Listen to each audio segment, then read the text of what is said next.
বলছে সমানশীলং গৃহমেধ ধেনুম, শব্দের অর্থ কি? যে গো মাতা যেমন শীলবতী হয়। আমাদের এই সমাজে সমাজ সৃষ্টি করতে হলে সমাজের আমরা যারা মানুষ,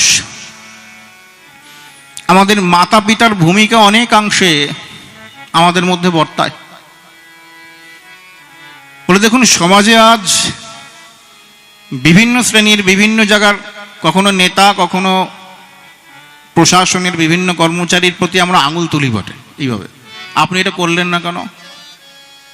বন্ধু বুঝবেন কি বলতে চাইছে। আপনি এটা করলেন না কেন? আপনার এটা বোধোস, এটা হ্যাঁ তো। আমি বলি তারা আসে কোথা থেকে? আকাশ থেকে টুক করে পড়ে? প্রশাসনের লোক টুক করে পড়লো, নেতা টুক করে পড়লো, হয় এরকম? তারা সমাজেই তাদের জন্ম হয়। দোষটা তাদের না, দোষটা আমাদের।